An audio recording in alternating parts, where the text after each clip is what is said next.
Et Marine Turki m'a rejointe. Salut Marine. Salut Valentine. Tu es journaliste au pôle enquête de Mediapart. On vient de parler de ce qu'a apporté le mouvement MeToo depuis 5 ans. On va maintenant parler d'un sujet qui fait débat, les défaillances des institutions, la justice, les partis, le monde du travail et aussi les excès dont est accusé le mouvement en France depuis son émergence, des accusations de chasse à l'homme, d'atteinte à la présomption d'innocence et ce qui revient le plus de, je mets des guillemets, tribunal médiatique, une expression qui peut semer la confusion. On va y revenir. La justice pénale est-elle la seule boussole en matière de violence sexuelle? Quelle place pour les médias et leurs articles d'intérêt public? Quel rôle pour les partis et leur déontologie interne? Débat avec 4 invités que je vous présente. Clémentine Autain, bonsoir et bienvenue. Vous êtes féministe, vous êtes députée...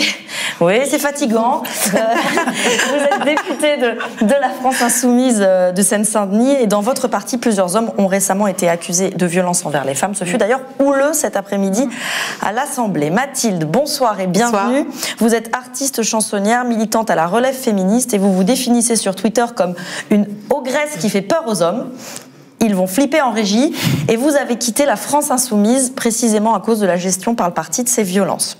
Anne Bouillon, bonsoir. Et bienvenue. Vous êtes avocate pénaliste au barreau de Nantes depuis 20 ans. Vous êtes engagée dans la défense notamment des femmes victimes de violences sexistes et sexuelles. Après la prise de parole d'Adèle Haenel, vous lui écrivez une lettre ouverte dans laquelle vous l'encouragez à déposer plainte tout en exigeant que la justice soit à la hauteur. Sophie Obadia, bonsoir et bienvenue. Vous êtes avocate pénaliste au barreau de Paris. On vous a vu défendre, par exemple, un homme mis en cause, Richard Berry, mais aussi une femme plaignante comme Emily Spanton dans l'affaire du viol du 36 quai des Orfèvres, qui mettait en cause 2 policiers. Vous êtes à l'initiative d'une tribune signée par une 60aine de personnalités dans l'hebdomadaire Marianne, tribune dans laquelle vous vous inquiétez de l'extension de l'idéologie MeToo qui menace, selon vous, l'édifice démocratique. Vous réfutez la thèse du continuum qui permet de remplacer les principes du droit, tels que la présomption d'innocence, le droit à un procès équitable. D'abord, à chacune, rapidement, quel est selon vous l'apport du mouvement MeToo? Moi, je vais bien commencer. Allez-y, Anne Bouillon. Pour moi, il est fondamental. Il y a un avant, un après. Il y a un avant, un après dans ma vie de femme, un avant, un après dans ma vie d'avocate, un avant, un après dans ma vie de féministe. Et ça m'a doté d'outils dont je me sers tous les jours. Je sens après, et je fais l'expérience après ce mouvement MeToo, que mon champ d'action, mon champ d'intervention, ma parole comme avocate engagée du côté des femmes n'est plus attaquée de la même manière avant MeToo. J'ai pu faire de douloureuses expériences lorsque dans les prétoires, parce que c'est ça mon métier, venir soutenir la cause des femmes, je proposais une analyse un peu systémique en disant on va élargir la focale, partir du cas particulier pour s'interroger sur notre système de fonctionnement et introduire un peu une dimension politique dans le prétoire. Je me faisais très largement et souvent vertement recevoir.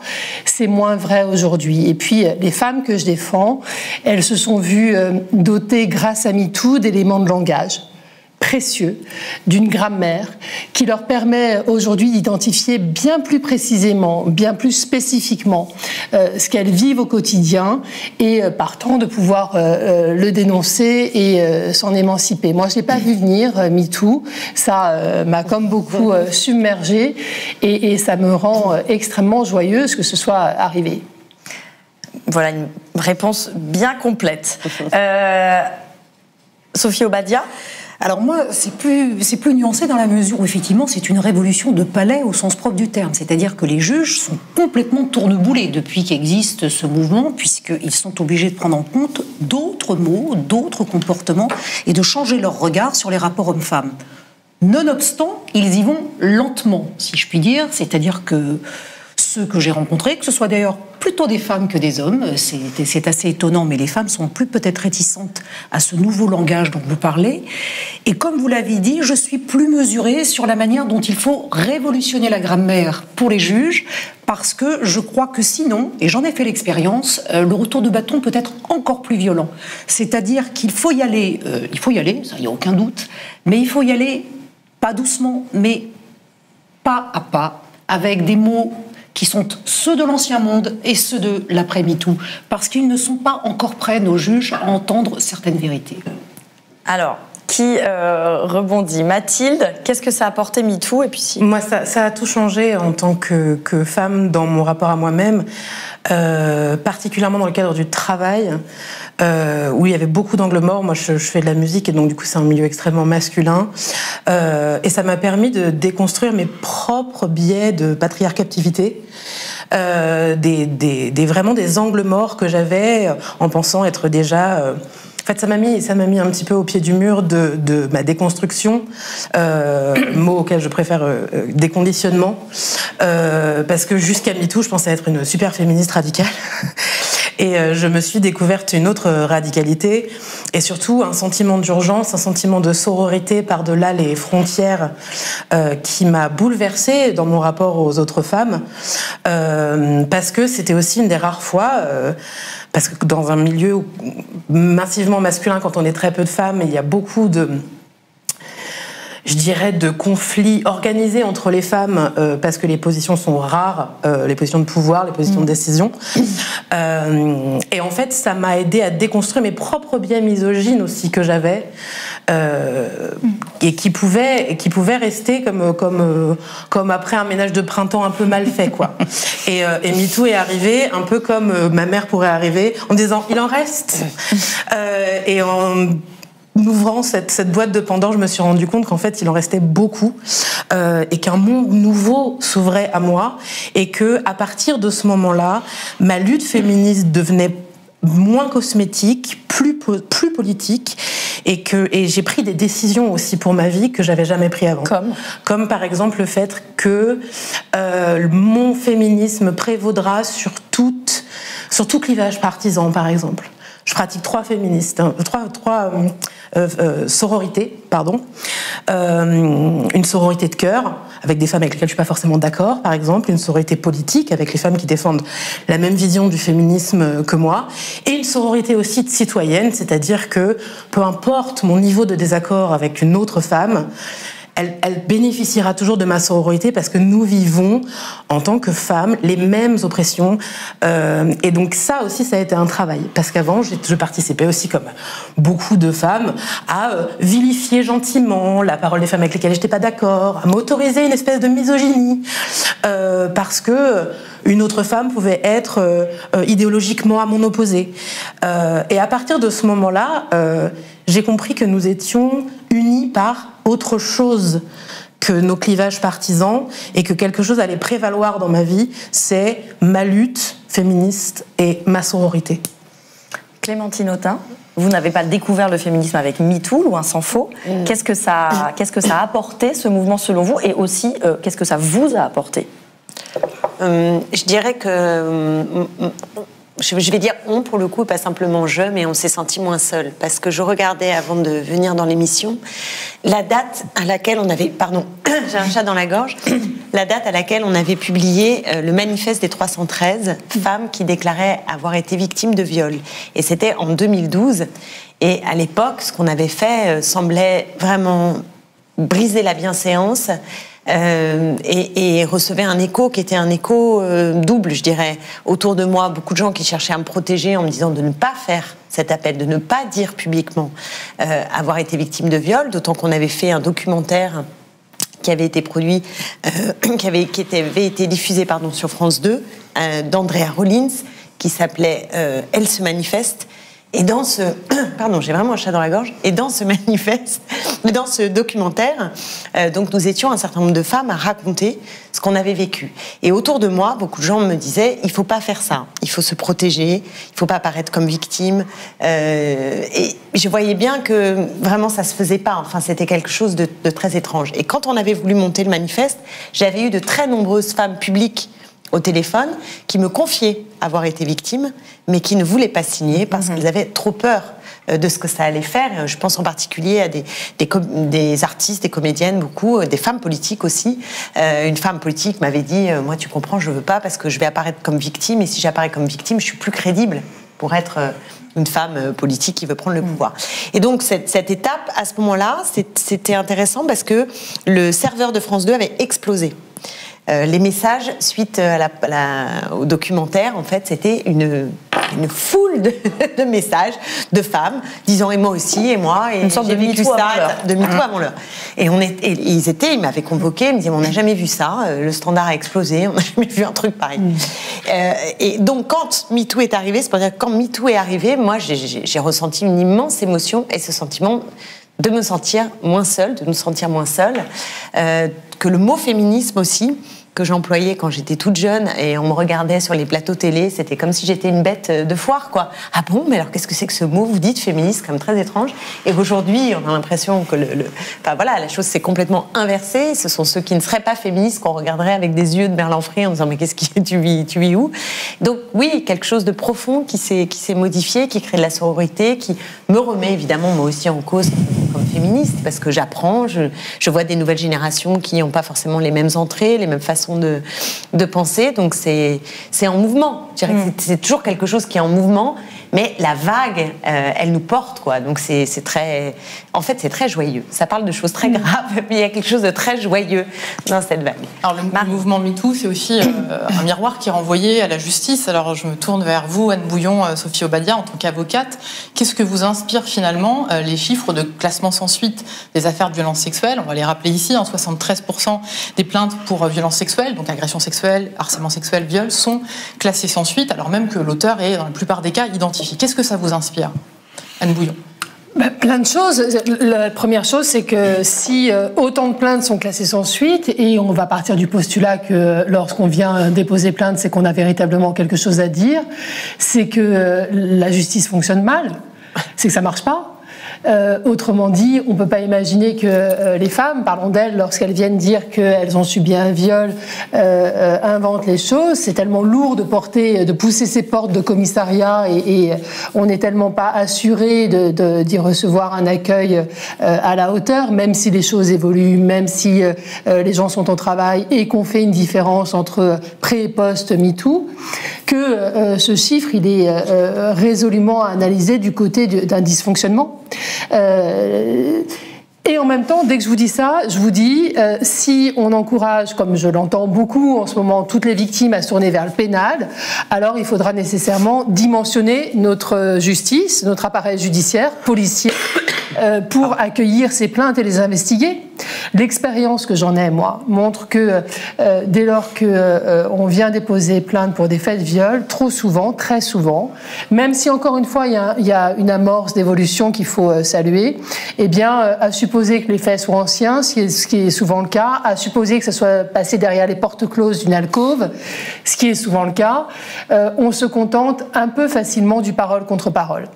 Voilà, l'acte d'investigation, lorsque je récupère les dossiers qui sont classés sans suite, et ce mot, il est dur, hein, classé sans suite, il n'y aura donc pas de suite, eh bien, j'ouvre le dossier, je demande la copie de la procédure, et je vois qu'il y a une audition de la victime, de la plaignante, une audition du mis en cause, il ne reconnaît pas les faits. Terminé. Moi, je m'érige vraiment contre ça, en fait. Ces dossiers sont des dossiers comme les autres. S'ils sont investigués, à charge et à décharge, s'il y a un véritable travail d'enquête qui est mené, alors on fait émerger très souvent des faits qui viennent corroborer la parole des plaignantes. Donc, pour répondre à votre question, la justice n'est pas dimensionnée. Voulons-nous vraiment qu'elle le soit? Et si on veut qu'elle le soit, alors il va falloir parler très vite de moyens. Sophie Obadia, sur ce chiffre. Bien sûr. Alors, le chiffre, très honnêtement, puisqu'on se dit les choses, je n'en suis pas si sûre de ce chiffre. Chiffre du ministère de la Justice. Oui, mais il a été. Je sais bien, mais ça a été compliqué pour le réaliser et comprendre comment il a été construit. Je ne veux pas dire qu'il faut le minorer ou pas, mais il est déjà. C'est un chiffre, ça ne me parle pas suffisamment. Si vous voulez, vous et moi, nous faisons un métier où nous accompagnons des plaignantes, et la réalité de ce qu'il faut leur dire, c'est que ça va être un chemin de croix. Et ça reste une phrase que nous, les avocats, nous leur disons, en leur disant, voilà, ça va être long, ça va être pénible. Pourquoi ? Parce que, ça ne fait plaisir à personne d'entendre ces histoires-là. C'est triste à dire, hein, mais recevoir la parole d'une femme violée ou d'une femme victime de violence, c'est toujours une souffrance aussi pour celui qui va l'écouter, qui va l'accueillir, et ça n'est pas forcément fait avec la plus grande empathie. Ça, c'est un premier point, et ça reste vrai. Même s'il y a des techniques qui ont évolué, si évidemment les enquêteurs sont mieux formés, il reste encore une gêne, une honte quasiment collective à recevoir et entendre cette parole. Ce qui veut dire qu'on ne la traduit pas forcément comme il faut non plus. Je rappelle que les auditions, ce sont des procès-verbaux, ce ne sont pas des enregistrements. Ce n'est pas ce qu'on fait ici où on nous regarde. Non, ce sont des mots sur un papier. Et ça aussi, c'est un facteur, je dirais, de refroidissement des rapports humains et de la prise en compte de la parole.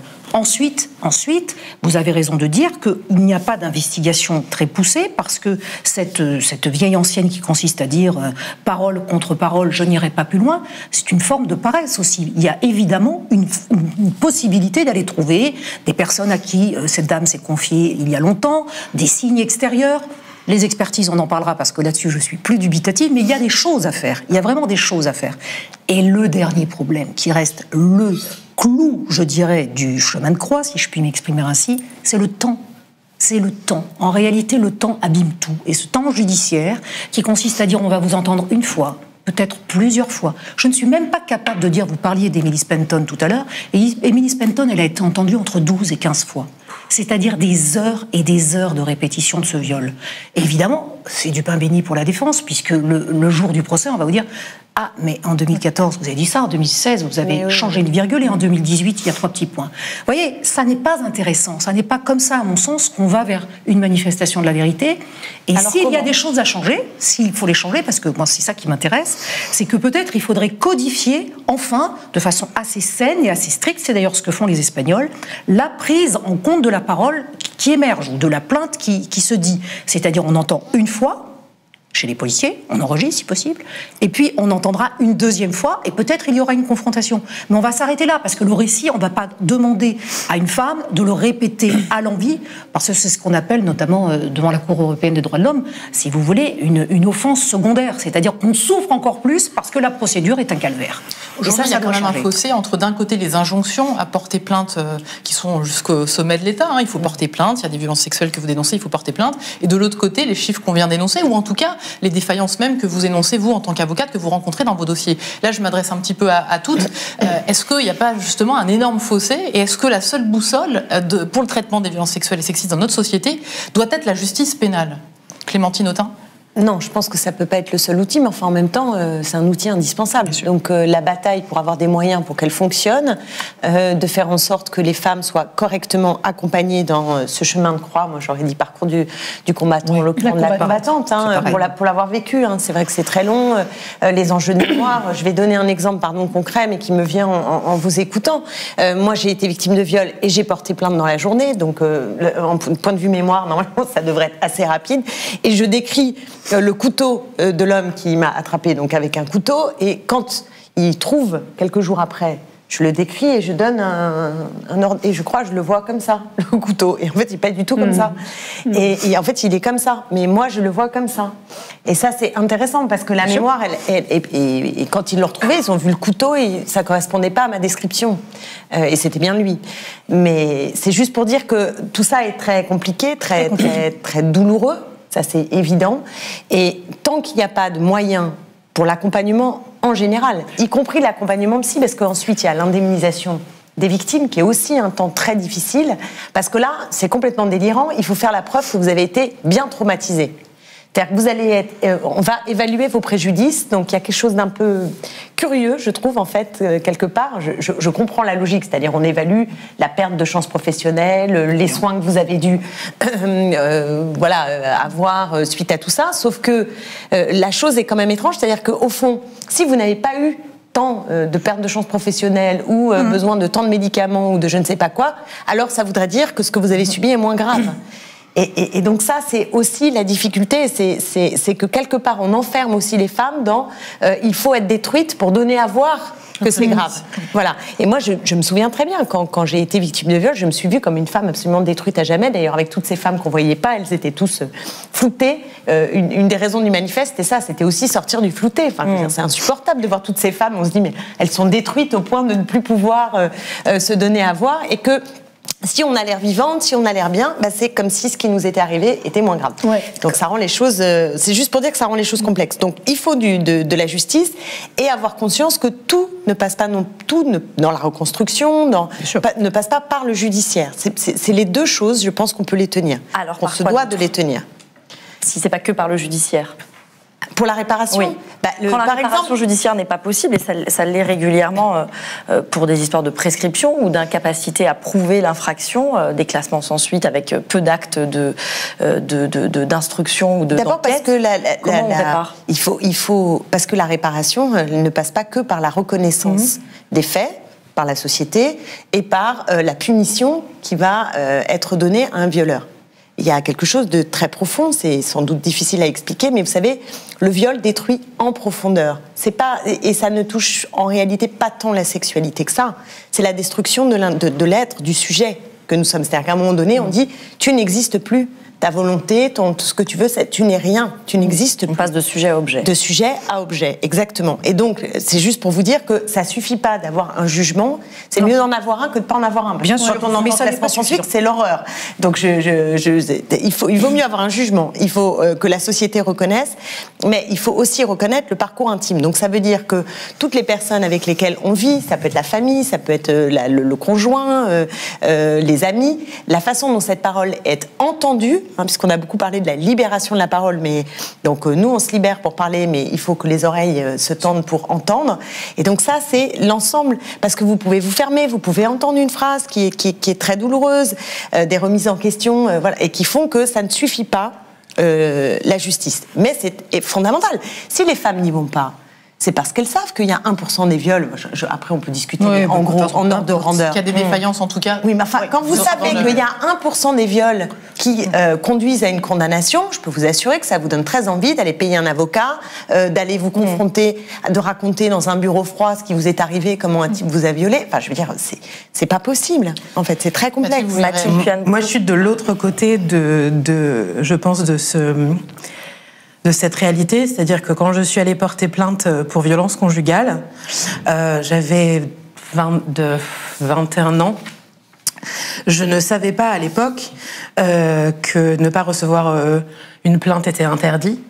Quand je suis allée porter plainte avec des preuves, mes amis se sont rendus compte de la suite de ce qui se passait. Ils m'ont emmené un peu manu militari au commissariat.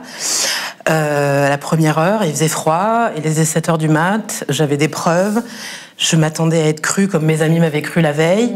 Je vivais dans une espèce de narration dans ma tête que si j'allais voir la police, eux, c'était des policiers, ils savaient quand même de quoi ils retournaient, j'étais pas la première, que ma parole allait être accueillie. Je suis arrivée, j'ai assez éprouvé difficilement cette rencontre avec le policier qui m'a reçue. Il s'est éclipsé, il est revenu et il m'a dit, écoutez, on a parlé avec les collègues, une grande fille bien bâtie comme vous, on n'y croit pas beaucoup. On n'y croit pas beaucoup, on vous propose de poser une main courante. Et pétrifiée de toute façon de ce qui m'arrivait, j'ai dit ok, et j'ai posé cette main courante. Je suis ressortie. Et je regrette encore aujourd'hui, 20 ans plus tard quasi, de ne pas avoir eu mon parcours de la combattante. On m'en parle comme quelque chose de hyper éprouvant, et de l'autre côté sur ma berge à moi, je suis là genre oui, mais je pense que j'en aurais quand même eu besoin. Et c'est aussi pour ça que en tant que féministe, c'est éprouvant, mais je suis sûre que il vaut mieux le faire que ne pas le faire. Ah oui, parce qu'il y a quelque chose de l'ordre du regret de pas avoir, de pas pouvoir avoir eu de pas être entendue en tant que citoyenne aussi, c'est-à-dire de pas être entendue par le système juridique, judiciaire qui est censé me protéger moi aussi. Et c'est aussi à partir de là et de ma reconstruction que je me suis engagée dans un combat féministe et que encore aujourd'hui, je pense que on n'est justement pas là pour crier au tribunal médiatique, mais que ce que on exige, c'est aussi d'enfin être considérées comme des citoyennes qui ont le droit à la justice, pas à la revanche, à la justice. C'est sûr. Anne Bouillon, vous oui, quelque chose je voulais émettre l'hypothèse, là, précisément à entendre Mathilde, qu'on peut aussi faire l'hypothèse que la justice, elle est comme nous tous, comme nous toutes, elle est pétrie de biais, elle est une institution patriarcale, elle est au travail pour se débarrasser de ses scories, mais ça prend beaucoup de temps. On est victime collectivement et dans l'institution de nos représentations. Il y a la bonne victime, celle qui pleure mezzo voce, celle qui revendique un préjudice mais pas trop, celle qui demande réparation mais pas forcément punition. Les victimes, elles sont multiples, elles sont protéiformes, elles sont parfois agaçantes. Il faut vraiment déconstruire nos représentations. Alors je vous passe les sempiternelles, la taille de la jupe, le degré d'alcoolisation, ces questions qui reviennent. Mais voilà, Mathilde ne ressemblait pas à la victime type. C'est compliqué de se départir de ces représentations-là. Moi, ça m'a pris du temps dans mon travail d'avocate, et c'est toujours au travail, et je peux me laisser rattraper d'ailleurs à certains moments. Donc voilà, les juges, ils sont comme tout le monde, les policiers, ils sont comme tout le monde. Ça nécessite de la formation, ça nécessite une culture, et ça nécessite un projet politique. C'est-à-dire que lorsque la justice se met au travail en disant on va véritablement essayer d'accueillir cette parole et de se départir. Je me rappelle d'une femme qui a subi un viol et qui, immédiatement après ce viol, a eu un rapport sexuel avec son amant. Et la procureure de la République a classé sans suite immédiatement, considérant que lorsqu'on avait subi un viol, on ne pouvait pas, dans l'immédiateté, avoir un rapport sexuel, donc nécessairement elle mentait. On a fait appel, on a obtenu la réouverture de l'information judiciaire, ça a été finalement correctionnalisé, on est allé jusqu'au bout de la chaîne pénale, ça nous a pris des années. Mais voyez, au départ, si on s'était arrêté là, eh bien, c'était une représentation stéréotypée, mais madame, nécessairement, vous mentez. Pardon, mais vous oubliez juste un détail, c'est que les viols sont jugés par des jurés. Et que les jurés d'assises, ce ne sont pas des magistrats professionnels, par définition, et que, malheureusement, vivent dans une société où tous les soirs, ils regardent la télévision, ils s'informent. Quand les viols restent des crimes jugés aux assises, ils sont... Enfin, il y en a beaucoup, quand même. Aussi correctionnalisés. Une affaire sur deux dans les tribunaux de France et de Navarre. Donc, une affaire sur deux aux assises, c'est une affaire de viol, de pénétration non consentie, donc de viol. Et ce sont des jurés, ce sont des gens ordinaires, des citoyens, nos concitoyens qui les jugent. Donc, ce que je veux vous dire, c'est que déconstruire effectivement des préjugés, c'est important auprès des magistrats, mais c'est surtout important auprès de nos concitoyens, parce que c'est dans cette culture qu'ils vont baigner également. Et j'en ai fait les frais toujours dans cette fameuse affaire, puisque les jurés d'appel qui ont donc acquitté les policiers n'étaient pas les mêmes jurés à plein d'égards que les jurés de première instance. Et j'ai vu sous mes yeux qu'effectivement, il y avait des points sur lesquels je pensais que nous avions avancé en matière de droits des femmes, et en fait, on avait presque reculé. Et je ne veux pas dire pourquoi, mais là, c'est peut-être effectivement certains excès de MeToo qui ont été bien plaidés en défense, qui ont été récupérés, et que les jurés... C'est-à-dire les jurés se sont dit, on en fait trop. Alors on revient en arrière. Vous voyez, c'est ça qui est compliqué. C'est que c'est une histoire de sac et de ressac, le droit des femmes. Est-ce que parce que certains pensent qu'il en fait trop, il faut avancer, comme vous l'avez dit, en mesurant, en pesant ses mots? C'est-à-dire que oui, c'est compliqué. C'est un travail compliqué. On ne peut pas aller de but en blanc. Ça, c'est votre point de vue. C'est-à-dire que c'est mon expérience. Je n'aurais pas pensé à faire ce chemin, mais je l'ai éprouvé. Cette année. Anne Bouillon, je vous voyais réagir, vous n'êtes pas d'accord? Non, je ne suis pas d'accord, parce que moi, je le dis haut et fort, le caractère inacceptable de ces violences, parce qu'elles sont systémiques, il faut le dénoncer haut et fort, la souffrance des femmes qui est du quotidien, il faut le dénoncer haut et fort, et préserver les chastes oreilles des tenants d'un patriarcat acquis, moi ça me fatigue en fait. Et donc, je dis les choses telles qu'il me semble qu'elles sont, à savoir que nous évoluons dans une société qui est éminemment injuste à l'endroit des femmes, éminemment inégalitaire, que la violence est un des moyens et des instruments pour perpétuer cette domination masculine. Et lorsque l'on tue les femmes et lorsque l'on viole les femmes, ce sont des crimes de propriétaires qui ne supportent pas que de voir leur domination de propriétaire remise en question. Et j'ai pas besoin d'envelopper ça dans un papier cadeau parce que la réalité, c'est celle-là. Proposer cette analyse systémique, je crois que ça fait avancer le débat. Je crois qu'on passe du fait divers au fait de société. Je pense qu'on passe du cas individuel à ce que nous vivons toutes collectivement à des degrés divers et dans nos expériences personnelles. Et je pense que ça nous permet de revendiquer la cessation de ce système et la création d'un autre système qui soit un système véritablement égalitaire. Donc oui, effectivement, on ne sera pas d'accord là-dessus. Non, mais moi, je suis d'accord avec vous, mais simplement, dans la réalité, je suis obligée d'observer que ça ne fonctionne pas. Mais la réalité, pour la transformer, je ne crois pas qu'il faille imputer à MeToo et à l'essor des femmes pendant MeToo le retour de bâton masculiniste que nous sommes en train de vivre. Il y a eu un retour de bâton très rapide finalement, et dans ce retour de bâton qui serait donc la faute de MeToo et des femmes, des excès en tout cas de la perception qui est comme ça, et des excès possibles, mais de MeToo, il y a dans cette mécanique quelque chose qui fleure pour moi ce qu'on appelle en langage militant le victim blaming. C'est-à-dire que le retour de bâton que nous avons là, c'est aussi le blâme des victimes qui à la limite, je comprends que le vieux monde s'accroche à ses petits privilèges et que quand on s'affirme, il y a un rapport de force qui s'installe, évidemment. Je pense que le patriarcat est un système qui est quand même boulonné depuis un certain temps pour pas qu'au moment où on se dit, où ils se rendent compte que on est toutes unies par-delà les frontières, il est chaud aux fesses. C'est une conscience vraiment de ce qui se passe vraiment. C'est-à-dire que MeToo, ça a été genre maintenant ça va être chaud pour vous.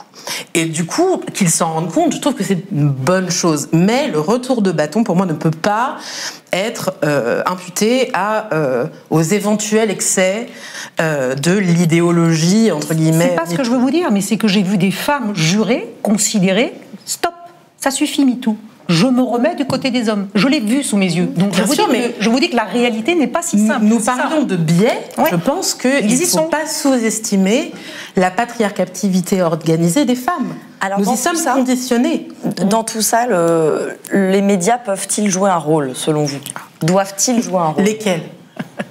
Oui, les médias sérieux. Non, mais moi, ce que je voulais dire, c'est que, en fait, quand on regarde l'histoire féministe, elle marche toujours comme ça. C'est-à-dire qu'il y a une grande vague une vague féministe, des suffragettes, le mouvement de libération des femmes, la vague MeToo, et après ce que Suzanne Faludi a appelé le backlash. Donc, on a toujours le même phénomène. C'est bien, on est prévenu par avance.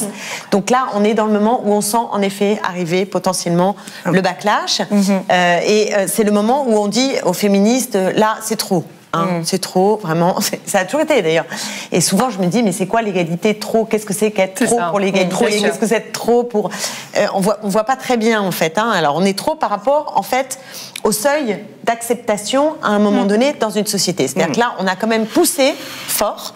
Il y a un moment donné où, effectivement, mais ça dépend où on se place. Moi, je dirais qu'on n'est pas obligé d'être toutes placées au même endroit. Je pense. Oui, effectivement. Je me permets cette nuance. C'est-à-dire que dans ça, il y a, par exemple, des mouvements plus radicaux qui vont continuer à tirer très très fort en disant mais non, on veut encore plus la part du gâteau, d'autres qui sont à un autre endroit et qui essayent, vous voyez ce que je veux dire, de temporiser, et malheureusement d'autres bien sûr qui basculent en disant comme Elisabeth Badinter n'importe quoi et qui décident que finalement elles vont devenir réactionnaires.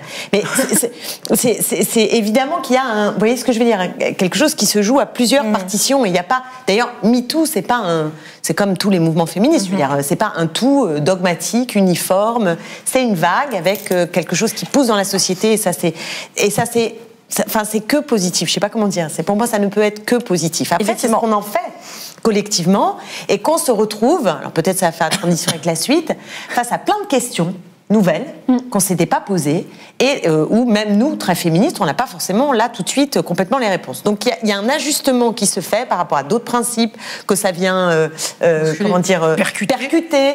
Et donc il y a l'histoire, Geneviève Fraisse nous dirait, l'histoire en train de se faire. Donc c'est l'histoire en train de se faire. Et je pense que c'est dans ce moment dans lequel nous sommes. Il faut se parler, réfléchir, comprendre comment les rapports de force se mènent, mais ne pas perdre de vue l'objectif quand même. Alors, de l'égalité. Absolument. Et de la liberté. Vous citez Elisabeth Badinter qui devient réactionnaire. Elle fait partie de celles qui dénoncent un tribunal médiatique dans les affaires de violences sexuelles et sexistes qui sont révélées par des médias, comme Mediapart d'ailleurs, mais d'autres, il n'y a pas que nous. Pour vous, est-ce que le travail que peuvent faire les médias là-dessus, d'une certaine manière, peut contaminer l'ordre judiciaire? Est-ce que vous aussi, vous dites, ça va trop loin médiatiquement? J'ai en mémoire votre tribune dans Marianne qui, justement, fustigeait cette nouvelle grammaire que vous, au contraire, vous saluiez, Anne Bouillon. Est-ce que vous êtes plutôt sur cette ligne? Alors, moi, je pense que les médias ont un travail à faire de révélation qui est évidemment très sain. J'ai pas de difficulté avec ça. Mais là où je vais vous décevoir, c'est que ça ne contamine pas tellement l'ordre judiciaire. C'est-à-dire que, pour défendre des hommes, notamment, qui sont accusés médiatiquement, mais pas par l'institution, je me rends compte que l'institution n'a pas affaire avec ces affaires médiatiques. Vous voyez, c'est comme si elle séparait, comme si elle considérait qu'il y a un endroit où on peut parler médiatiquement des violences sexuelles, des rapports hommes-femmes, des rapports de pouvoir, et peut-être même dans les partis politiques, mais que l'institution judiciaire continue quand même à garder son mode de fonctionnement. Alors après, qu'une grammaire arrive dans le prétoire, c'est-à-dire des nouveaux termes sur lesquels on peut avoir des discussions, ça c'est certain. Je les entends, moi, au quotidien, j'entends de nouvelles façons de parler de cela. Ça c'est certain. Mais j'ai le sentiment quand même que l'institution judiciaire est encore dans son schéma du contradictoire, elle tient à cela. Le problème, c'est la masse qui arrive. C'est toujours le problème, c'est effectivement les moyens, la pile, où on ne fait plus la différence entre les affaires. Parfois, l'institution judiciaire ne peut plus. On a montré qu'elle avait diverses défaillances, et puis parfois, il y a la prescription qui fait que ce n'est plus possible. Je voudrais qu'on écoute Sarah Abitbol, qu'on a jointe depuis les États-Unis, sur cette capacité à médiatiser des affaires qui ne peuvent plus aller en justice, ou qui, en tout cas, n'auront pas d'issue judiciaire. Donc, je rappelle que pour cette championne de patinage artistique, les faits de viol dont elle accusait son entraîneur dans les années 90, alors qu'elle était mineure, ces faits de viol étaient prescrits. J'avais tout fait pour alerter. J'avais alerté mon club, j'avais alerté le président du comité artistique, j'avais alerté le grand président qui était au-dessus dans le club, j'avais alerté à l'époque le ministère. Au bout d'un moment, effectivement, ma parole n'avait pas d'effet. Et ce tribunal médiatique, comme il est appelé, alors, moi, je le vois d'une manière positive parce que si je n'avais pas été entendue, écoutée, si je n'avais pas eu ce tribunal médiatique, mon agresseur serait encore en place dans la patinoire. Et aujourd'hui, ce que je vois, c'est qu'il n'est plus en place, c'est qu'il a été écarté. Alors, il n'est pas encore puni parce qu'on attend que le juge d'instruction donne sa réponse. C'est en cours, l'affaire est en cours. Pour moi, il y a prescription et pour 3 autres victimes, il y a prescription du même agresseur. On est quand même sur le même agresseur sur 3 victimes dont il y a prescription. Si je n'avais pas parlé, si je n'avais pas été entendue médiatiquement, eh bien, cet homme serait encore en place et dangereux pour les enfants. Donc, le tribunal médiatique, moi, c'était ma voix. Si on n'avait pas ce tribunal médiatique, on serait toujours peut-être dans cette parole, dans ce silence, en fait, ce silence assassin, c'est ce que j'appelle ça, le silence assassin. Et les victimes qui ont prescription, elles n'ont pas de, il n'y a pas de, comment on fait? Comment on fait? Il n'y a pas de punition, on n'est pas entendu. Il y a la prescription. Qu'est-ce qu'on fait? Ils sont dehors et nous, les victimes, on est emprisonnés à vie. Et eux, ils sont dehors. Donc, moi, j'encourage encore aujourd'hui les victimes de parler. Vraiment, je les encourage. Voilà, donc Sarah Abitbol qui nous expliquait aussi que après son témoignage, qui est passé par une enquête journalistique, un livre, un documentaire, elle a eu des messages qui lui sont arrivés, plus de 700 victimes dans 50 fédérations, donc une libération de la parole assez massive. Est-ce que vous comprenez que les femmes se tournent pas forcément vers la justice, mais parfois vers les médias où l'écoute est peut-être là, en l'occurrence, de toute façon, elle n'a pas d'autre choix puisque les faits sont prescrits. Mais je voudrais juste qu'on remette peut-être un peu en perspective. Souvenez-vous de l'affaire DSK, on est en 2011. Là, le tribunal médiatique, il est pour la la femme Nafissatou Diallo. Et je m'en souviens combien, puisque à l'époque, moi, ça m'avait ulcéré à un point, enfin, vraiment rendu malade, au point que, à un moment donné, j'avais hurlé. Mais c'était sorti comme un truc comme ça, en me disant, enfin, quand même, c'est pas possible, ça fait 24 heures qu'ils sont tous là, en breaking news, à expliquer que c'est un homme formidable, que comme il a fait des grandes études, il ne peut pas, que d'ailleurs, elle n'avait pas de nom, pas de prénom, c'était la femme de chambre. Enfin, c'était insupportable. Donc, il y a quelque chose qui, quand même, a profondément changé. Oui. C'est-à-dire que le tribunal, bon, il n'est plus tout à fait dans le même sens. Et je pense que le terme est, en l'occurrence, pas approprié. C'est-à-dire qu'on a des journalistes d'investigation qui permettent à la parole d'avoir pignon sur rue et de sortir, d'une certaine manière, des affaires là où la justice ne fait pas son travail. Parce que c'est ça, le fond de l'affaire. Alors, forcément, qu'à un moment donné, ça fait des pots cassés. Je ne vois pas comment ça ne peut pas potentiellement faire des pots cassés. C'est-à-dire que à des moments, je vois par exemple des rumeurs, typiquement qui peuvent être reprises dans des journaux, etc., qui ne sont pas étayées sur par des faits ou des témoignages accessibles et qui peuvent avoir évidemment aussi leur travers. Ou comme moi, je l'ai vécu sur l'affaire Tahabouaf avec tout ce que ça implique. Enfin, il faudrait rentrer dedans, mais ce que ça implique, c'est-à-dire un mouvement politique qui se protège, qui a des témoignages, qui veut donc protéger son mouvement, ne pas être représenté par un homme dont on a témoignages qui nous paraissent crédibles de faits extrêmement graves. Et pour autant, comme les femmes ne veulent pas porter plainte, la difficulté devant laquelle on est, c'est que si on met tout ça sur la place publique nous-mêmes, on a là un homme dont toute la France va savoir qu'il est accusé de viol, mais qui n'a aucune possibilité, de savoir de quoi il est concrètement accusé, et évidemment aucun moyen non plus de se défendre. Donc on rentre dans des choses qui sont très complexes à appréhender et qui, c'est ce que je disais tout à l'heure, qui nous oblige à voir comment on arrive à l'avenir à prendre toutes les facettes du problème. C'est en ça que parce qu'on va revenir sur le monde politique dans là, ce qui se passe depuis 3 semaines, c'est très très intéressant parce que justement, vous êtes en train de prendre, puisque c'est plutôt passé, je dirais, chez vous, de prendre conscience de tous les impératifs. Vous voulez dire chez vous en politique ou chez vous à la gauche? Non, mais politiquement, c'est venu par là, donc c'est venu comme ça. Mais ce qui est intéressant, c'est de voir qu'effectivement, vous devez continuer à promouvoir la parole des femmes, vous devez gérer en interne une connaissance que vous avez, mais vous devez quand même respecter nos grands principes du droit, parce qu'en ne les respectant pas, à mon avis, c'est contre-productif. Donc c'est ça qui est très intéressant. C'est depuis 3 semaines cette synthèse à laquelle vous allez, vous, mais nous autres, tout le monde, nous livrer. Comment est-ce qu'on va réussir à concilier Vous parlez de présomption d'innocence. Bien sûr, je parle de présomption d'innocence. Mais on n'est pas dans ça. En fait, nous, on n'est pas un tribunal et on n'établit pas la vérité, donc on n'est pas du tout dans la même position. Donc c'est autre chose. Donc moi je n'estime pas qu'un mouvement politique il se fait ses propres règles et il n'est pas il n'est pas comptable d'état. Enfin je veux dire on n'est pas un tribunal. Moi je le dis et je le redis. Nous ne sommes pas un tribunal.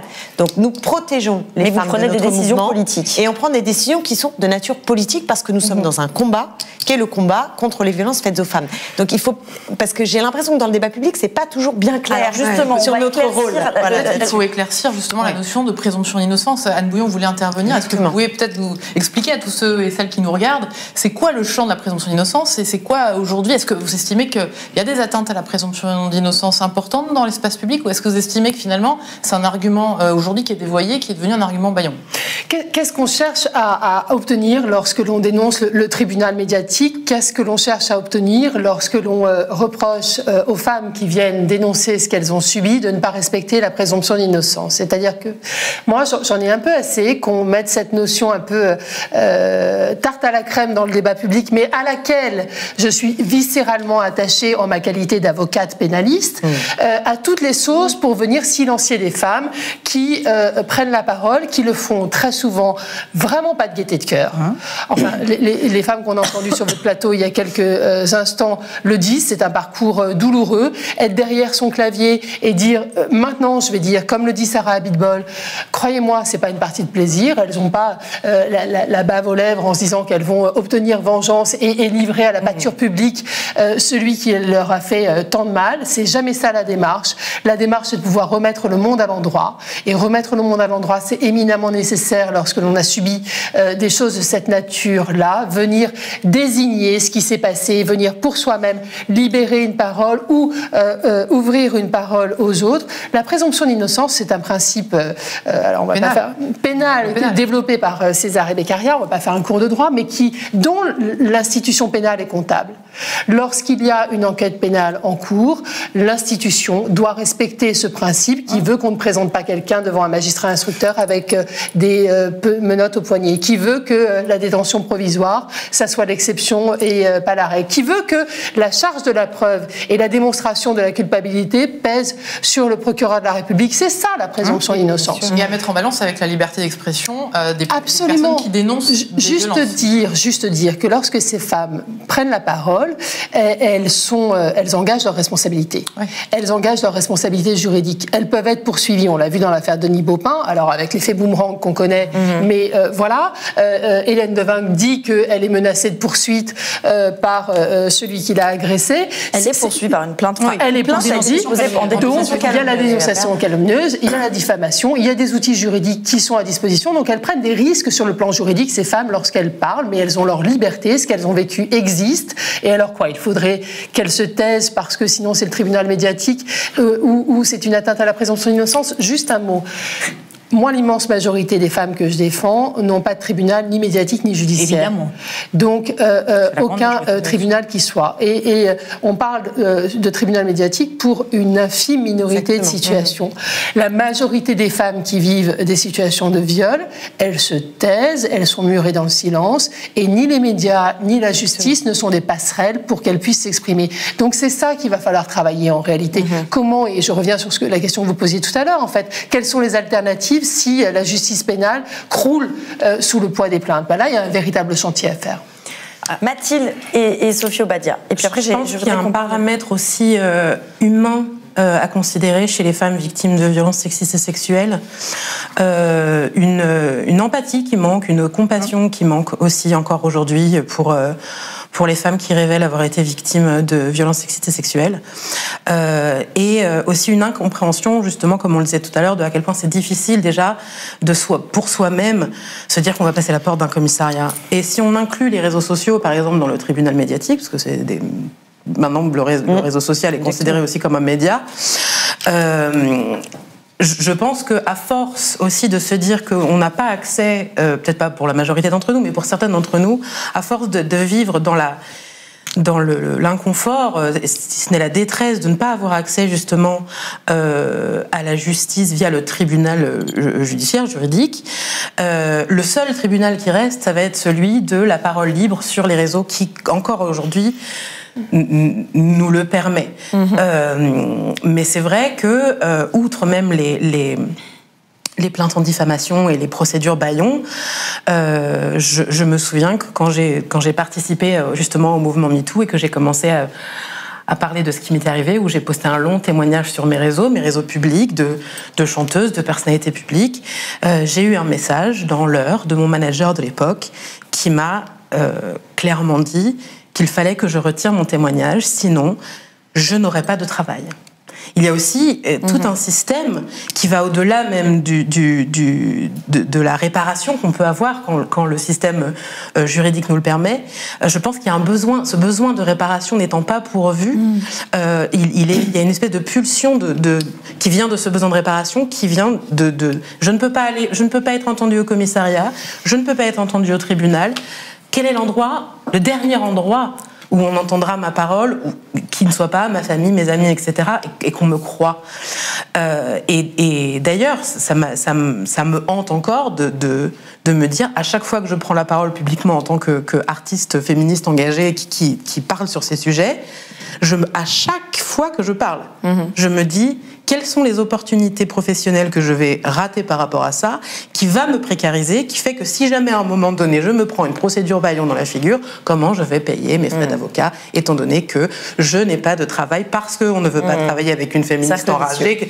Et il y a un cercle vicieux aussi qui fait que on est maintenu aussi dans cette position des fois de finalement il y a peut-être que Twitter pour m'entendre. Il y a une sorte de bouteille à la mer, c'est ok, personne m'a entendu nulle part. Peut-être qu'auprès d'inconnus du web, je trouverais quelque chose de l'ordre de la compassion, de l'empathie, de l'écoute. On parle beaucoup de la libération de la parole, mais je pense qu'il est temps de parler... Là, la libération de la parole, c'est de MeToo à maintenant, et je pense qu'on entre dans le fight pour la libération de l'écoute. J'entends beaucoup des hommes nous dire « Oui, j'entends ce que tu dis.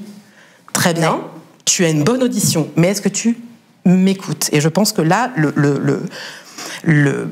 et politiquement, on l'a vu même ces dernières semaines, il ne s'agit pas d'être entendu, il s'agit d'être écouté sur le fond. Alors, Sophie Obadia, puis on passe justement au champ politique. Juste quand même pour rééquilibrer les choses. Moi, je ne me bats pas pour ces mots, tribunal médiatique, présomption d'innocence à tout prix. Ce que je veux vous dire, quand je vous dis il va falloir trouver un équilibre dans les débats, c'est comment celui qui est accusé peut se défendre. C'est tout, c'est pas grand-chose, c'est les droits de la défense.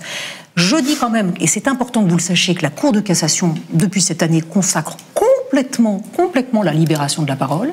Elle dit que toutes les femmes ont le droit de s'exprimer. C'est dans l'affaire Jox, c'est dans l'affaire Balance ton corps qu'elle a dit très clairement. Ce sont des sujets d'intérêt général. Maintenant, les femmes ont le droit de parler, même si, en face, on considère que c'est de la diffamation. Donc la seule question qui m'intéresse, et peu importe le nom qu'elle portera, c'est quelle est la place préservée au droit de la défense à celui qui est mis en cause. Alors comme vous le dites très bien, 99,9% d'inconnus, et c'est ceux-là qui nous intéressent, et puis ceux qui sont mis en exergue médiatiquement.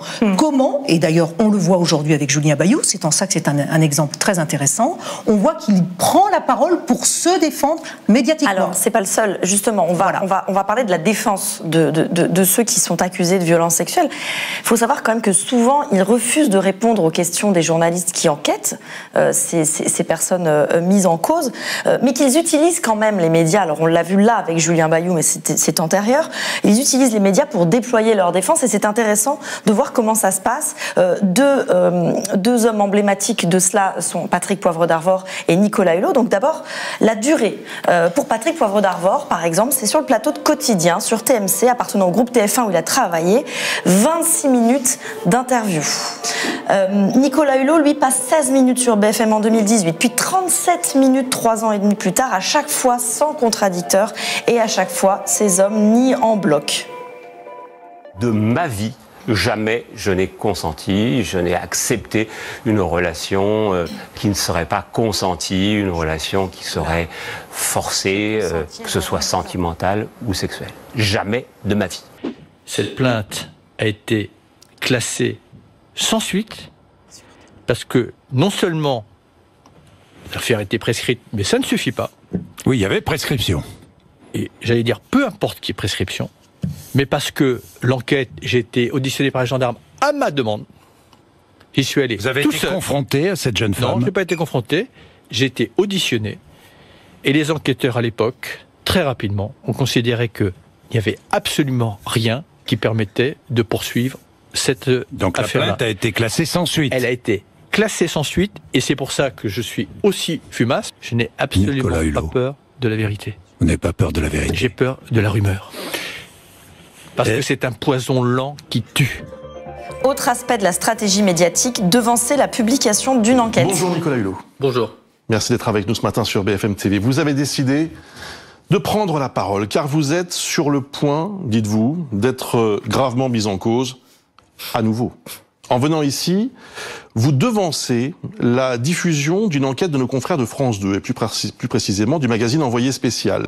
Avant la diffusion donc de l'enquête d'Envoyé Spécial, tout comme en 2018, il était venu sur le plateau de Jean-Jacques Bourdin avant l'article d'Hebdo, ce qui donne face à lui des journalistes qui ne maîtrisent pas le sujet, qui n'ont même pas d'enquête publiée sur laquelle s'appuyer et qui s'en remettent au pathos. Vous souffrez de tout cela? Le mot est faible. Le mot est faible? Oui, le mot est faible, voilà. Parce que ça va, ça revient. Ça me poursuit depuis des mois. Pourquoi avez-vous choisi de vous exprimer ce matin? D'abord, il y a un moment où j'en peux plus. J'en peux plus parce que, vous savez, on est ministre. Enfin, on est quand même, j'espère qu'on a un peu d'humanité derrière nous. On a une famille. Quant à Roman Polanski ou Dominique Strauss-Kahn, ils ont eu accès à la une de Paris Match qui offre une exposition maximale. Alors Jean-Jacques Bourdin, qu'on a vu sur les images, qui lui-même était visé par une plainte pour agression sexuelle classée pour prescription. Je ferme la parenthèse. On a l'impression, en voyant ces images, finalement, de moyens disproportionnés quand on parle d'affaires médiatiques entre les hommes mis en cause, qui peuvent avoir un accès facile aux médias, un accès à des agences de communication, un accès aussi à des cabinets d'avocats qui ont pignon sur rue, et puis des plaignantes qui peuvent être beaucoup plus seules ou isolées, ou en tout cas pas avec la même force de frappe médiatique. Qu'est-ce que vous en pensez, Sophie Obadia, peut-être ? Moi, j'ai pas la même opinion que vous sur cette question. C'est-à-dire, je pense que, d'abord, quand on doit se défendre, c'est pas pour rien qu'on a la parole en dernier, c'est parce que c'est plus dur. C'est plus dur. Vous faites face à une accusation, donc c'est plus dur. Bon. Donc, prendre la parole pour se défendre ne me paraît pas, bizarre. Ça me paraît acceptable. Dans une démocratie, ça me paraît acceptable. Dans le jeu tel qu'il est construit maintenant, c'est-à-dire à la fois médiatique et judiciaire, ça ne me paraît pas obscène au sens propre du terme. Maintenant, dire qu'il y a une différence, médiatiquement, il y a une exposition qui choisit, ce qu'on appelle la communication de crise, il y a certains moments qu'on choisit et que peut-être les plaignantes aussi, bien accompagnées, peuvent faire maintenant. Faut pas exagérer, on n'est pas non plus complètement... comme en Amérique où les choses sont monnayées, il y a aussi des avocats, y compris des avocats d'office, qui savent très bien parler de plaignantes qui sont mises en cause. Il ne faut pas exagérer. Plaignante, est-ce qu'elle aura la une de Paris Match, comme Roman Polanski, Dominique Strauss-Kahn, dans des moments cruciaux de l'affaire ? Aujourd'hui, avec MeToo, peut-être. J'ai envie de vous dire, oui, peut-être. Peut-être que les choses se rétablissent. Il ne faut pas, à mon avis, il ne faut pas voir les choses exclusivement sous cet angle. Et puis, se défendre, c'est une chose qu'il faut dire si on est connu médiatiquement. Mais encore une fois, je vous rappelle ce que je vous ai dit tout à l'heure, ça n'a pas beaucoup d'importance dans l'enceinte judiciaire. C'est même pratiquement contre-productif. Donc ça se rétablit. Je veux dire par là que celui qui a beaucoup communiqué, le juge va dire vous avez beaucoup communiqué, moi ça m'intéresse pas. Donc c'est pas si simple en fait. C'est un jeu qui intéresse les médias, c'est un jeu essentiel pour la justice, mais c'est pas le jeu qu'on imagine, pas forcément aussi simple, à mon sens, mais ça n'engage que moi. Alors, en ce moment, justement, vous l'avez rapidement évoqué, il y a une affaire en ce moment dont on sait encore assez peu de choses et qu'on appelle déjà l'affaire Bayou. Oui, Valentine, alors l'affaire a été révélée par Le Figaro, c'était au mois de juillet, avec une prise de parole de Julien Bayou lui-même dans les colonnes du Figaro, mais elle a eu de l'écho tout récemment, au mois de septembre, avec une question posée à Sandrine Rousseau dans l'émission C'est à vous, Sandrine Rousseau qui a expliqué avoir reçu cette ex-compagne de Julien Bayou qui dénoncerait des violences psychologiques. Alors, on ne parlera pas ici, sur ce plateau, du fond, parce qu'à Mediapart, justement, on travaille sur cette affaire, mais on a eu l'occasion d'écrire dans Mediapart combien cette affaire a émergé et a été traitée médiatiquement, avec un certain nombre de questions dans ce traitement médiatique, dans la manière dont cette affaire est sortie. Peut-être une question pour vous, Mathilde, parce que vous avez relayé sur les réseaux sociaux une interpellation justement de la relève féministe sur cette affaire. À l'époque de ce tweet, au moment de ce tweet, il y a quelques jours, qu'est-ce que vous saviez de cette affaire au moment de ce tweet ? Au moment de ce tweet, on savait ce qui était paru dans le Figaro. La relève que j'ai rejoint, qui est quelque chose de très organique, qui s'est monté transpartisan à gauche après une semaine et un week-end très compliqué autour des révélations d'Adrien Quatennens. Il y a eu vraiment une envie de connecter entre militantes pour déjà en parler entre nous. Puis la relève s'est formée, etc. Et on a juste épluché tout ce qui s'était passé et sur lesquels on n'avait pas de nouvelles. Nous, en tant que militantes de la base. Et l'idée, c'était vraiment d'interpeller et en gros de venir aux nouvelles. C'est-à-dire, bonjour, il s'est passé ça, il y a un article qui a ça. Que se passe-t-il ? Sans qu'on ait la version de la plaignante et l'intégralité des faits dénoncés aujourd'hui encore. L'idée, c'était, il y a eu ça, nous on sait ça, il y a eu ça dans la presse, il n'y a toujours rien. Pourquoi ? D'ailleurs, on pose toujours la question. Il n'y a pas justement d'accusation, de rien. C'est pas genre, oui, c'est ça, vous êtes tous des nuls. Non, il y a vraiment une volonté avec la relève féministe d'interroger, de savoir... Une interpellation publique, avec du coup... Une interpellation. Pourquoi les médias s'en emparent ? Et pourquoi une interpellation publique et pas une interpellation directement auprès du parti ? Déjà, et d'une parce qu'en fait, dans la relève, c'est profondément transpartisan. Il y a même des militantes qui n'ont jamais été... Il y a beaucoup d'anarchistes, il n'y a pas forcément des gens dans des partis. Il y a vraiment un mouvement de femmes de gauche dépitées au bout de leur vie en train de se dire qu'est-ce qui se passe ? Qu'est-ce qu'on a besoin de savoir ? Qu'est-ce qu'on a envie de savoir ? Où est-ce qu'on en est ? Et justement, de casser aussi même entre nous les clivages de ah oui mais moi je suis pas ceci, ah oui mais toi t'es LFI, ah oui mais toi t'es ELV, ah mais oui moi je vote pas parce que je suis anarchiste, etc. Et de dépasser, je dirais de faire primer aussi la lutte féministe et les questions féministes avant les clivages partisans. Mais avec quels moyens du coup? Est-ce que tous les moyens sont bons pour finalement dénoncer une situation qui selon vous s'enlise, un immobilisme aussi des partis? Pour le moment on n'a pas déployé énormément de moyens à part poser des questions sur Twitter. C'est-à-dire notre seul moyen, c'est qu'on se met d'accord sur un message. Qui est concerné, dans quelle instance travaille-t-il, et du coup, quelle est la question qu'on veut poser. On ne fait que poser des questions. C'est pas non plus, on n'arrive pas le couteau à beurre entre les dents, c'est la révolution féministe. Non, on pose des vraies questions politiques. C'est-à-dire que notre féminisme, c'est pas quelque chose de cosmétique. On est vraiment dans un mouvement qui dépasse à ce stade-là, de par l'importance de ce qui est en train de se passer sociétalement, je pense, les clivages partisans. Donc la question qui est posée et qui... Pardon, moi aussi j'ai un chat dans la gorge, toute une portée j'ai l'impression. Cette question qui est posée publiquement et qui déclenche la réponse de Sandrine Rousseau et qui déclenche toute la suite... Ça c'était pas prévu par contre. C'est-à-dire que nous, on ne s'est pas du tout concerté avec Sandrine. Moi je ne savais même pas qu'elle était à cet avou à ce moment-là. C'est-à-dire que nous... Non mais c'est un contact. Mais en tout cas, voilà, mais c'est arrivé très organiquement. C'est-à-dire cette question déclenche tout ça et aboutit, là je me tourne vers la femme politique, aboutit à des prises de parole à la fois de Julien Bayou qui, par la voix de son avocate, donne une interview, puis qui aujourd'hui donne lui-même une interview en allant jusqu'à dire que le féminisme n'est pas le macartisme. Comment vous lisez politiquement cette séquence et qu'est-ce que ça vous inspire, Clémentine Autain ? Il y a toute la séquence. Est-ce que quelque part il y a un raté? Est-ce que comment les choses auraient pu sur Julien Bayou en tant que tel, parce que c'est vrai que ça s'inscrit dans la séquence où il y a aussi Adrien Quatennens et où on a l'impression quand même depuis, je sais même plus depuis combien de jours, 10 jours. Mais c'est 10 jours que ça prend une place qui devient, je le dis sincèrement, délirante. Vraiment délirante, la place que ça prend. C'est-à-dire qu'il n'y a plus strictement rien dont on puisse parler autre que de se réentendre dire. Médiatique du coup. Ah oui, vraiment là, je trouve que c'est même contre-productif. Je veux dire, les breaking news en permanence. Je me couche, je regarde BFM, Adrien Quatennens, je me lève, je prends mon petit déj, Adrien Quatennens, il n'y a rien de nouveau, mais c'est bon. Donc on sent aussi qu'il y a quelque chose qui tourne pas bien rond dans le traitement médiatique. Après, sur la question de Julien Bayou, moi j'ai pas encore compris exactement ce qui lui était reproché. C'est-à-dire que je vois, Sandrine dit contrairement à ce que je pensais, avec le consentement de la personne qui lui a parlé, ce que je ne savais pas, qu'elle a fait une tentative de suicide dans le cadre et que c'est relié à la relation avec Julien Bayou. Bon, pour moi, comment on appelle ça, la relation de cause à effet, elle me paraît pas systématique. Ce que je veux dire, c'est que il arrive que des femmes fassent des tentatives de suicide, et c'est pas nécessairement l'homme avec lequel elles vivent. Cette séquence, elle vous met mal à l'aise. Donc je ne sais pas. Moi, je veux bien poser des questions. Je ne sais pas, mais oui, il y a quelque chose. Mais alors, je ne sais pas ce qui se passe. Vous dites, on en parle. Enfin, quelque chose qui tourne pas rond. On en parle trop. Fut un temps, on ne parlait pas tellement des violences sexistes et sexuelles, et y compris dans le monde politique, c'est pas toujours évident de faire émerger ou de faire changer les choses. Quand on voit, par exemple, que 3 ministres ont été mis en cause pour viol, Gérald Darmanin, Nicolas Hulot, Damien Abad, qui n'ont.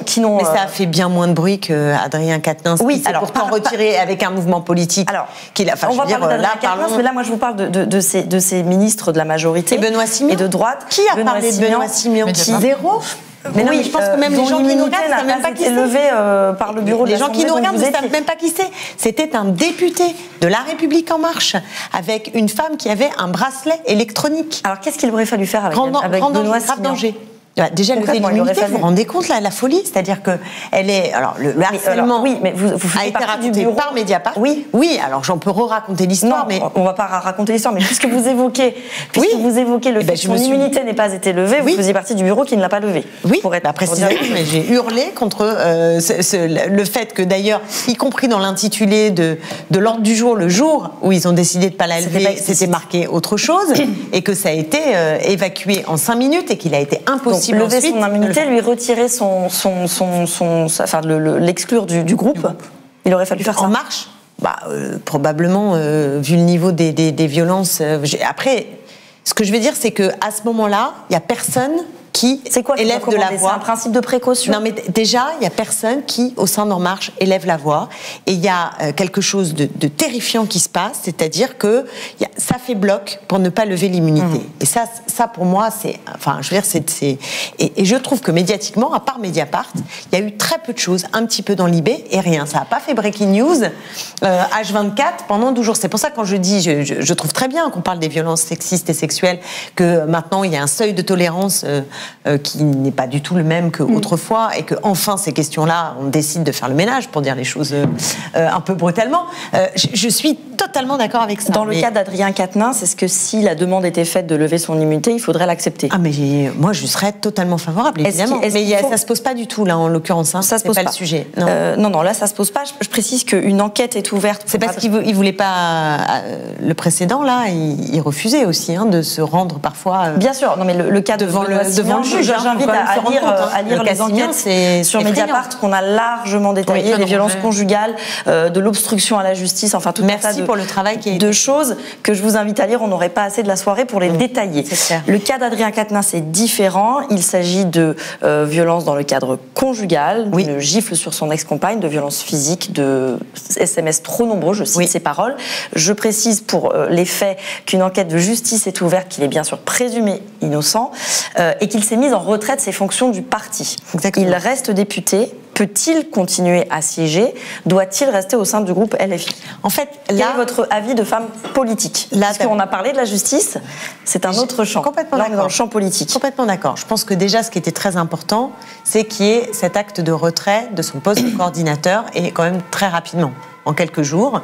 Donc ça, pour moi, c'était essentiel. Et c'est pas si banal que ça. Quand on regarde tous les cas dont on a parlé, je dis pas que tout ce qu'on a dit et fait est formidable. C'est pas ça que je dis, mais je voudrais juste qu'on mesure bien à l'échelle de l'histoire, si j'ose dire, que quand même, d'abord, il reconnaît les faits. Il dit. Non, mais oui, mais ça dit quelque chose de l'État, en fait, de là où on en est. Il faut aussi voir nos victoires. Je veux dire, il faut aussi voir nos victoires. Il dit. Alors, il reconnaît, mais peut-être qu'il fait de la communication lui aussi. Il aura du mal à dire le contraire au service de police, quand même. Ça a été de fait, il reconnaît. Et par ailleurs, je suis pas sûre que. Enfin, je ne sais pas ce qu'aurait recommandé un avocat ou une avocate, mais je ne suis pas sûre que ce soit tout à fait la démarche qu'aurait recommandé un avocat de mettre comme ça sur la place publique les faits. Si, pourquoi pas? Ça peut arriver. Ça peut arriver. Bon, en tout cas, en l'occurrence, il reconnaît les faits, vous saluez le fait de reconnaître les faits. Sans aller jusqu'à féliciter. Je ne suis pas à féliciter, je veux juste noter et faire remarquer à tout le monde qu'il se passe quelque chose d'assez inédit. Il se sent obligé, d'une certaine manière, peut-être, de reconnaître les faits, et deux, il est immédiatement mis en retrait de ses fonctions de coordinateur. Et aujourd'hui, il a encore sa place dans le groupe, pour vous? Pour l'instant, il n'est pas là, il ne siège pas. Et pour l'instant, on n'est pas dans la suite et le dénouement de ce qui se passe. Sur le principe. Donc je viens sur la question. C'est-à-dire que le problème qu'on a, puisqu'il va falloir quand même édicter un certain nombre de normes, de règles, et qu'on apprend en marchant, et je le dis même pour moi personnellement, puisque y compris moi personnellement, il y a des fois, je ne sais pas, je réfléchis, on me donne un argument, je suis pas une machine, donc je réfléchis. Ce que je crois, c'est qu'il faut en effet qu'il y ait des sanctions. C'est-à-dire que on peut pas violenter sa femme et représenter notre mouvement et parler comme si de rien n'était. Ça, c'est pas possible. Voilà. Donc, il n'est plus coordinateur. Démissionner, j'entends parfois cette revendication. D'abord, démissionner, ça ne relève pas de nous, au sens où il a été élu par ses électeurs. Donc, s'il démissionne, et mettons, il se représente, on en a vu d'autres, qui étaient pour des faits de corruption très amplifiés, qui se représentaient et qui étaient réélus. Donc, je ne sais pas si ça nous règle notre problème. Et ensuite, il y a le délai de la sanction. Est-ce qu'on est sur... C'est la vraie question. Mais c'est une vraie question. C'est la vraie question. Est-ce qu'on est pour la condamnation à vie? Combien de temps? C'est-à-dire, voilà, il a donné une gifle, il a envoyé des SMS et la suite, je ne sais pas, je suis comme vous, je ne sais pas. Voilà. Est-ce que, ayant fait ça, plus jamais il ne peut être élu, et il ne peut être dans notre groupe, ou est-ce qu'on estime qu'il y a un moment, il y a une sanction, quelque chose, et il y a un moment, lui ou d'autres, là on prend le cas d'Adrien Quatennens, mais pour moi c'est des questions qu'on doit se poser. Et c'est pourquoi je pense qu'on aurait besoin, et là aussi transpartisan probablement, à l'intérieur de la NUPES, peut-être qu'il faut rester dans des familles politiques qui s'entendent et peuvent raisonner à peu près pareil, est-ce que là on n'a pas à se poser ensemble et à réfléchir comment mieux fonctionner? Est-ce que les cellules des ces violences, enfin ces cellules-là doivent rester internes ou est-ce qu'il faut les externaliser? Première question. Enfin, je veux dire, il y a vraiment. Je vais pas sur ce sujet, sur les dysfonctionnements en interne de ces cellules qui étaient de l'autorégulation d'une certaine manière. Oui, mais c'est quand même un progrès qu'elles aient existé, aussi imparfaites qu'elles soient, et les femmes qui mènent ce travail-là, je peux vous assurer, ce qu'elles se prennent dans la tête en ce moment, c'est insupportable. Je parle pas de Mediapart, je parle dans le bruit médiatique. Le mainstream. Mais pardon, je vous repose la question parce que vous êtes en face de moi. Oui, et que vous êtes député, vous êtes une voix qui compte, donc vous n'avez pas le pouvoir de décider qui ne siège plus ou qui siège, exactement, bien sûr, mais vous avez une voix qui porte. Si Clémentine Autain dit il ne peut pas siéger ou si Clémentine Autain dit il n'a plus sa place dans le groupe, c'est une voix qui porte. Est-ce que vous le dites ou est-ce que vous dites je ne sais pas? Il a peut-être sa place dans le groupe, il faut qu'on en réfléchisse encore. Est-ce que c'est un débat entre vous? Il faut que ce soit bien sûr que c'est un débat. Vous en discutez de sa place dans le groupe? Mais vous imaginez, est-ce que vous imaginez je ne sais pas. Je ne suis pas dans vos discussions. La déflagration. Non mais imaginez la déflagration. Je veux dire, en plus là, sur Adrien Quatennens, on peut même pas dire il y avait des rumeurs, parce qu'il y en a, on se dit il y avait des rumeurs, donc on a le temps d'avoir un peu réfléchi, etc. Mais là, il y a zéro rumeur, et puis un matin on se lève et il se passe ça. Donc c'est le coordinateur de notre mouvement. C'est un des dirigeants les plus brillants que nous avons à la France Insoumise. Et d'un seul coup, il y a une déflagration comme ça. Donc vous êtes aussi dans une famille au sens des gens qui ont des affects, des émotions. Pas tout ça. Là, on parle d'une décision politique. Ça fait bien sûr. Semaines. Il faut que la politique se réinvite. Est-ce qu'il reste dans le groupe? Pour l'instant, il n'est pas là. Pour l'instant, on ne sait pas combien de temps cette histoire de retrait fonctionne. Je ne vois pas qu'il puisse revenir à la place de coordinateur de la France Insoumise.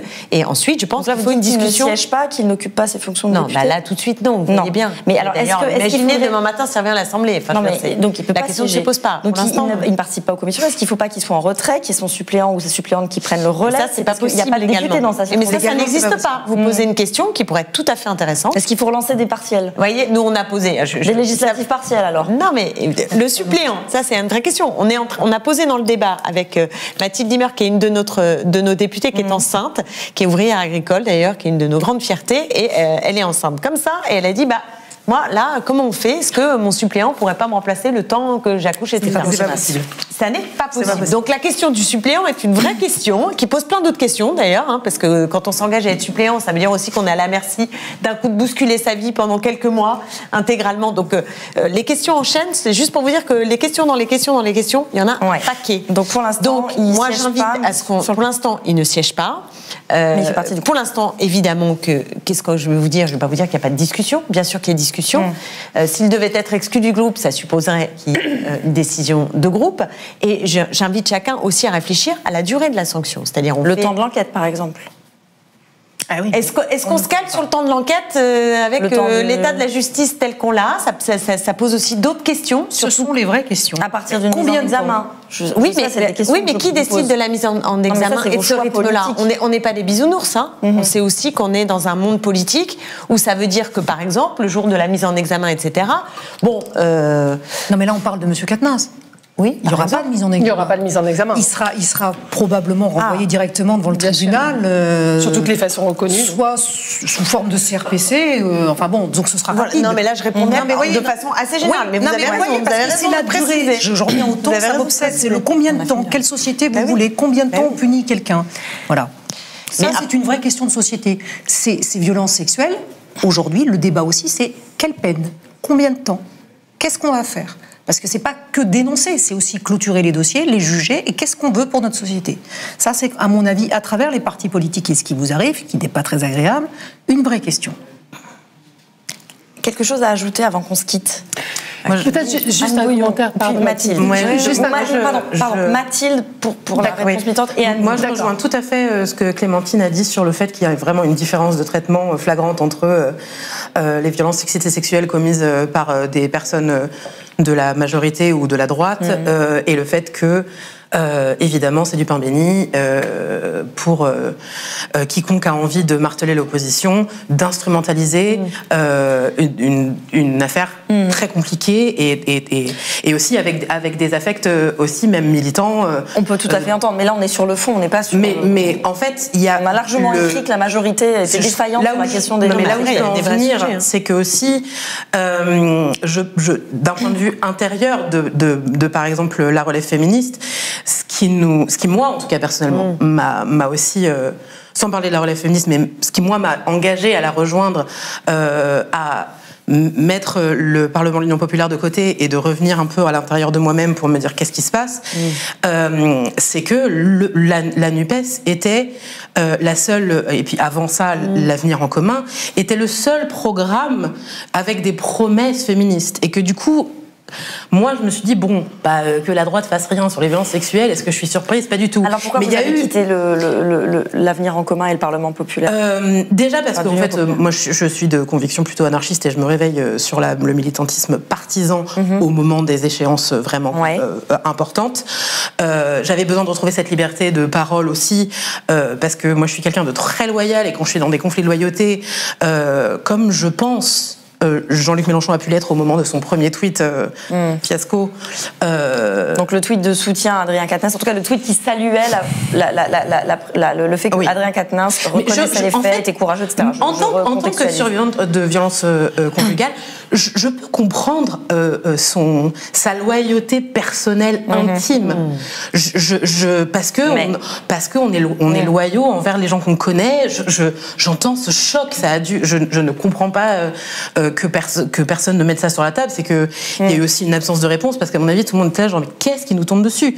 Moi, je sais que aucun parti, aucun homme n'aura raison de ma sororité pour les femmes qui composent la France Insoumise et pour qui ça doit être très compliqué. Et je te le redis et je vous le redis à vous toutes, l'idée aussi de la relève féministe, c'est de créer quelque chose d'extérieur qui puisse instaurer un rapport de force qui puisse donner éventuellement même des billes à l'intérieur même des partis, pour que la prise en étau change, qu'il ne s'agisse plus, comme le disaient les intervenantes tout à l'heure dans la première partie, d'un étau où les femmes sont au milieu, et là, de faire étau de tous les côtés du féminisme, de manière à ce que, à l'intérieur, il puisse y avoir même des canaux qui puissent dire à l'extérieur, ça se passe pas très bien, et nous, éventuellement, j'imagine que vous n'avez pas accueilli ça tout sourire en disant c'est merveilleux, merci Jean-Luc. Je pense que évidemment ça a créé des discussions, des distensions. J'ose espérer. Je pense que ça fait pas de doute. Mais moi j'étais partie avant. J'étais quand même partie bien avant ça, parce que il y avait un silence assourdissant un peu en interne qui moi me mettait mal, que je comprenais, mais qui moi me mettait mal à l'aise par rapport à ce que j'avais besoin de dire, justement parce que moi j'estime que ma lutte féministe prévaut sur mes affections partisanes. Ça ne veut pas dire que je suis là, genre je voterai plus jamais Jean-Luc, c'est fini la FI. Mais il y a, je pense, à aussi poser comme au milieu en fait du débat la question des libertés aussi qu'on a quand on est affilié à un parti. Quelle liberté on a de dire publiquement, on a envie de faire corps avec les militantes. Moi j'avais besoin de faire corps au-delà dans le transpartisan qu'offrait la relève féministe. Mais c'est sûr que je pense que la question humaine du temps, du choc que ça peut être, et aussi du fait que tout le monde est tombé à bras raccourcis directement sur les femmes du parti. Ça c'est sûr. Et en les mettant au pied du mur comme si c'était les gouvernantes d'Adrien Quatennens, comme si c'était le nounou. Moi, ça m'a mis très mal à l'aise. En l'occurrence, pas mal sont tombés aussi sur Jean-Luc Mélenchon pour son... Oui, mais après, il s'est mis tout seul dans son sauce. Donc bon, il n'y a pas eu que les femmes qui s'en sont pris plein la tête. Jean-Luc Mélenchon fait un tweet un peu à côté de la plaque, qui aurait pu être je reste sympa. Ouais. On est en fin de soirée, je vais pas m'énerver. Mais c'était, en tout cas pour moi, une trahison du programme et de ce pourquoi j'avais milité pendant 6 mois. Mais ça, c'est tout à fait personnel. Et encore une fois, Jean-Luc fait un tweet à qui on pose la question, à Jean-Luc et toutes les femmes de la France Insoumise, qui elles aussi apparemment sont les gouvernantes de Jean-Luc. Ça nous. Après, par rapport au tweet, à la fois cette déception et bon. Oui, il y a le tweet de Jean-Luc Mélenchon. Il s'en est expliqué. C'est sans doute lié aussi à une intime conviction. Bon, bref, c'est son tweet. Mais je pense que c'est important aussi de voir que dans la journée, il y a également un communiqué de presse qui engage la France Insoumise et qui est assez clair à la fois sur le retrait et sur le rappel de notre engagement contre les violences faites aux femmes. Bien sûr. Donc c'est aussi important comme collectif. Enfin, je veux dire, c'est une... J'imagine que vous aviez prévu de réagir. Ce sont des mots... Mais ça l'était d'autant plus nécessaire après ce tweet. De réagir. Communiquer. Le communiqué. Vous aviez probablement prévu de l'écrire et le publier. Je n'étais pas dans l'équipe qui a travaillé ce communiqué, pour être très honnête. Hein, je n'étais pas du tout... donc je l'ai découvert. Mais disons qu'il fallait recadrer quand même assez vite la ligne du parti, de la France Insoumise, du mouvement, face à un tweet qui était important qu'il y ait cette plaque par rapport à vos valeurs. Je pense que c'était important, en effet, qu'il y ait cette expression du mouvement. Et après, chacun aussi s'exprimer. Hein. Moi, j'ai fait mon propre tweet, d'autres ont fait leur propre tweet. Hein. Oui. Anne Bouillon, et un dernier mot si vous en avez encore un, et puis on se dira. Mais ça sera mon dernier mot en fait. Ça montre quand même que les acquis sont très fragiles et très précaires. C'est-à-dire qu'on peut annoncer des ambitions féministes et être sincère sans doute au moment où on les formule, et puis à l'aune des faits, il y a des réflexes qui reviennent et qui mettent à mal ces engagements. Ça dit aussi que on a un seuil d'intolérance aux violences conjugales qui augmente considérablement, et on s'en réjouit. Ça dit que les femmes parlent. On l'a dit, on s'en réjouit. Ça dit que les violences conjugales, elles touchent... on a parlé des violences sexuelles et sexistes, mais parlons aussi des violences conjugales d'amour, elles touchent tout le monde. Elles touchent tout le monde et elles doivent être nommées pour ce qu'elles sont. Et revenons à ce dont on parlait au début de ce débat. Il faut bien nommer les choses. Je ne vais pas vous faire le coup de Camus, mais dire que cette gifle-là, même dans un contexte de séparation, même dans un dépit amoureux que moi je ne conteste pas à ce monsieur, hein, eh bien ce sont des violences, et ce sont des violences conjugales. Ça me paraît absolument nécessaire de le rappeler, parce que sinon, nous, dans le prétoire, si on minimise les choses, si les responsables politiques minimisent les choses, croyez-le, l'effet ruissellement, là, il joue à plein. Et on a aussi ce discours qui se raccroche à ça pour minimiser. Dernière chose, ça montre ce que ma mère disait, ce que ma grand-mère disait, le privé est politique. On n'a jamais fini de dire que le super privé grand-mère quand même, hein. Ouais, elle était super grand-mère. Super grand-mère. Ouais, les deux. Ouais, mais vraiment. Et encore une fois, moi, je rencontre tous les jours des femmes qui viennent déposer devant moi des histoires de souffrance que j'essaye de transformer avec elles en vision politique des choses, le devoir conjugal. Combien sont-elles à me dire qu'elles n'en peuvent plus du devoir conjugal là où il s'agit de viol? Heureusement qu'on arrive maintenant à nommer les choses. Heureusement qu'on ce voile de silence-là se déchire. Et tout ça, on doit à MeToo. Eh bien, je crois que ce sera le mot de la fin. Merci à toutes les quatre d'avoir accepté notre invitation. Merci. Clémentine Autain, Sophie Obadia, Anne Bouillon et Mathilde. Merci à vous de nous avoir suivis. Cette émission est en accès libre. Elle n'est possible que grâce à vos abonnements. Donc, si vous le pouvez, abonnez-vous. À très vite sur Mediapart. Et d'ici là, la soirée spéciale MeToo continue. Nous vous proposons tout de suite un débat sur le traitement de quoi? Des violences sexistes et sexuelles, capté lors du festival de Mediapart le 24 septembre dernier. Si vous n'êtes pas fatigué, restez et regardez. Bonne soirée à toutes et à tous.